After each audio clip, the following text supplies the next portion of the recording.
Quarry ഉൽപ്പന്നങ്ങളുടെ അനിയന്ത്രിതമായ വിലക്കയറ്റം ഏറ്റെടുത്ത നിർമ്മാണ പ്രവർത്തികൾ പൂർത്തീകരിക്കാൻ കഴിയാത്ത സ്ഥിതിയാണെന്ന് കൺസ്ട്രക്ഷൻ വർക്കേഴ്സ് സൂപ്പർവൈസേഴ്സ് അസോസിയേഷൻ.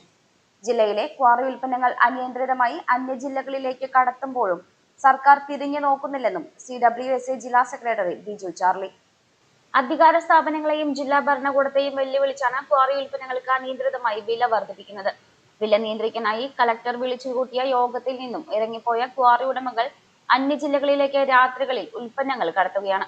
മറ്റു ജില്ലകളിലെ വിപണിയെ ലക്ഷ്യമിട്ട് ജില്ലയിലെ ക്വാറികളിൽ വൻതോതിൽ ചൂഷണം നടക്കുകയാണ്. ഇക്കാര്യങ്ങൾ ഭരണാധികാരികളെ അറിയിച്ചിട്ടും നടപടിയില്ല.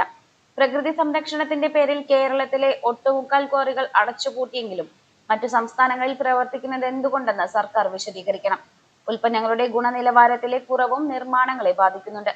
കേരളത്തിലെ ഏറ്റവും വലിയ വ്യവസായ മേഖലയെ സർക്കാർ തന്നെ തകർക്കുന്ന സമീപനത്തിനെതിരെ ജനുവരി 28-ന് കളക്ടറേറ്റിലേക്ക് മാർച്ച് നടത്തുമെന്നും ബിജു ചാർലി പറഞ്ഞു. സംസ്ഥാന വൈസ് പ്രസിഡന്റുമാരായ Kutty KH, P Kuttan, Raju V, T Rajamani, Suresh Kumar C എന്നിവരും വാർത്താ സമ്മേളനത്തിൽ പങ്കെടുത്തു. അതിൽ കൃത്യമായിട്ടൊരു ഇടപെടൽ സർക്കാരിന്റെ ഭാഗത്ത് ഉണ്ടാവുന്നില്ല എന്നുള്ളതാണ് വലിയ പ്രശ്നം.